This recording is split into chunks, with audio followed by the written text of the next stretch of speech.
बिसिनायाव उन्दुनो हाया बिसिनायाव उन्दुबानो उदैखौ बिराद खस्थ' मोनोना आरो आं हरनिफ्रायनो एकदम माने हस्पिटाल खारथिंबाय थानो नांदों आरो दासो मोनफैदों न'आव ओमफ्राय दा 1:30 जाबाय माने जोंहानि बाबुआ मैया बेलासे 5टासोनिफ्रायनो बिराद गोबाबाय थादों आरो जि जायो माने बेखौनो गोबायो ओमफ्राय दै लोंबाबो दैजोंनो गोबायो बिदिनो माने मोना खनथाम खनब्रैसो जानायाव जों आइजों आरो आंजों माने बिनिफ्राय थांबाय आरो हरावनो जोंहाय 6टा 6:30टासोआव थांदों जोङो बेनिफ्राय जोंहाय मोनहैनायाव लागै आरो बियो माने बाबुआ खेबनै गोबाबाय बिजों माने 7-8 बारसो गोबादों आरो ओमफ्राय हस्पिटालाव लांबाय हस्पिटालाव लांनायाव इन्जेक्सन होबाय ओमफ्राय मेडिसिनबो हरबाय बेफोरखौ होनानै न'आव लाना फैबाय आरो ओमफ्राय न'आव लाना फैनानै 1 घन्टासोनि उनाव बिदिनो माबा माबि जाहोदोंमोन आरो मुलिफोरखौबो जाहोदोंमोन ओमफ्राय जाहोखांनायनि दसे उनावनो आरोबाव बिखौबो गोबागारबाय बाबुआ ओमफ्राय माने बिदिनो गोबाबाय थाबाय हरसे सोरांजासे गोबाबाय आरो सोरांनायाव लासे ओमफ्राय बिदिनो बिराद दुरबल जाजोब्बाय सिखारनो हाला मानसिया उन्दुबायल' थायो बिदि जाबाय आरो ओमफ्राय फुङाव बिदिनो ओंखामखौ गेफे संनानै एसे जाहोबाय बे जाहोनानै आरोबाव माने हस्पिटालाव लाना थांबाय ओमफ्राय आरोबाव मेडिसिन होबाय ओमफ्राय आरो इन्जेक्सनबो होबाय आरोबाव गंसे ओमफ्राय दा न'आव लाना फैबाय बेयावनो साननैसो बेयावनो लाखिनि होननानै बेयाव लाना फैबाय आरो ओमफ्राय दाथ' स्कुलबो गैया नालाय साननैसो बन्द होदों ख्रिस्टमासनिबो बन्द आरो माने एग्जाम जोबनायनिबो बन्द बिदि बन्द होनायखाय बेयावनो लाना फैबाय आरो आंबो नै बाबुनि थाखाय एसे बाजार खालामनानै लाना फैबाय बाबुनो माने जोङो टाटा संख्रि जाया आरो ओमफ्राय बाबुआ फैनायखाय बेखौ लाना फैबाय ओमफ्राय आरो माने बाबुआ सुजि जानो लुबैदोंमोन आरो बेनिखायनो सुजि पेकेट लाना फैदोंमोन ओमफ्राय आरो माने जोंहा दालिफोरबो जोब्बायमोन बाबुआ गैयिखायनो माने दालिफोरखौ आङो लाबोनायखौ खम खालामबाय आरो ओरैनो जोङो माने दखानफोरावनो बायनानै जायो ओमफ्राय आइ आरो बिनिया बिराद दालिफोरखौ जानो बासोयो बेनिखायनो लाबोआ दा नै मुगु दालि आरो मुसुर दालि लाना फैदों बेखौनो बयल खालामनानै जाहोनो नांसिगोन सिनि लाना फैदों आरो दा आङो सुजिखौ बानायनानै होनो बाबुनो ओंखामबो जायाखै नालाय ओमफ्राय ओंखाम संनायाव लागैथ' एसे गोबाव जागोन ओंखामखौबो माने दा एसे गेफे संनानै जाहोनो नांसिगोन दालि बयल खालामनानै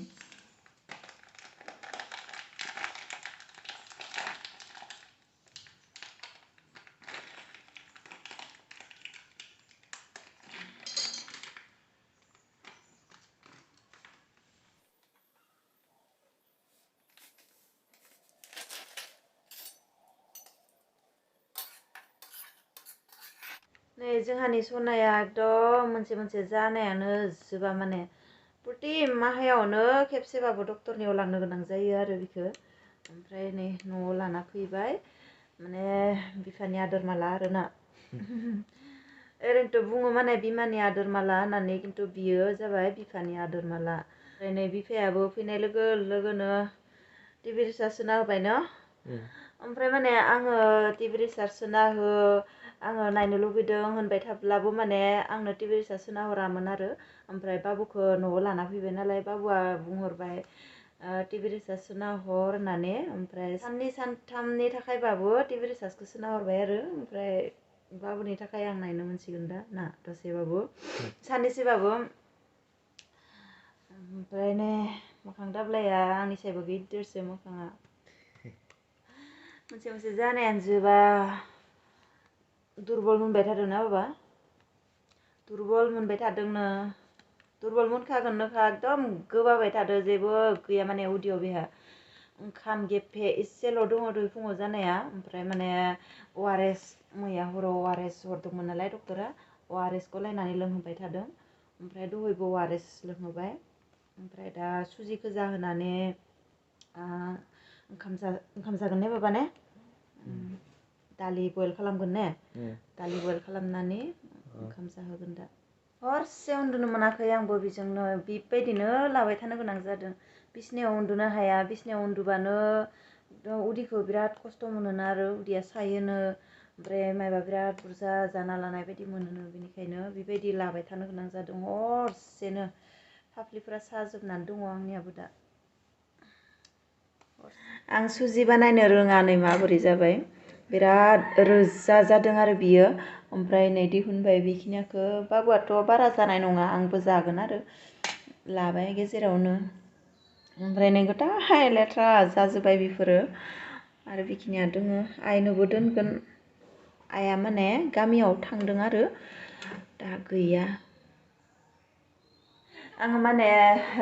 खारै मैगं थास' मैगं मैद्रु मैगं संनो रोंबाबो सुजिफोरखौ बानायनो रोङा आरो नै जलपानफोरखौ बारा बानायनो रोङा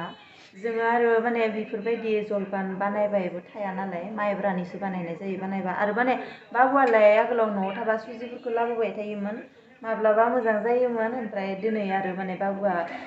बिराद गोबादोंमोन नालाय बेनिखायनो दैखौ बुरजा होदों एसे गेफे जाथों होननानै आरो ओमफ्राय बारा गोदै जायाखै नाबा जाहाथे दा नायना होगोन टिभिखौ गोथाव जादों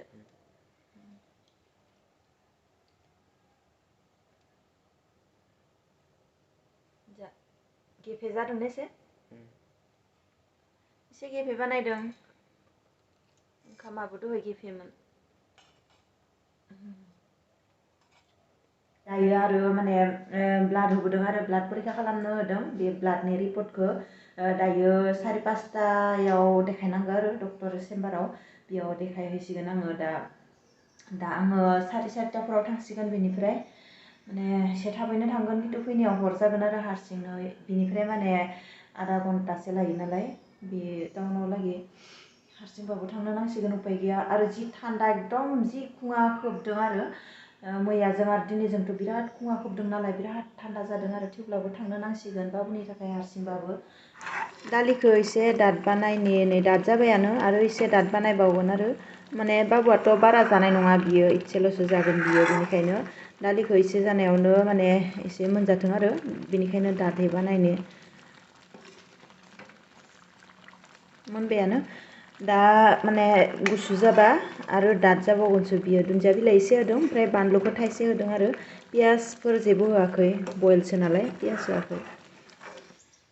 आरो ओंखामखौ बेयावसो संदो नै बाहेरावसो गोदौबायबो ओंखामाबो केलटें केलटें गोदौबाय नै बिथिंजाय गोदौफैदों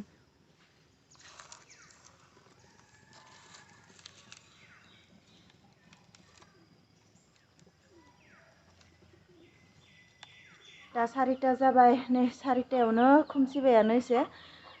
खोमसिबाबो उपाय गैया बाबुनि थाखाय थांनि आङो माने रिपर्टखौ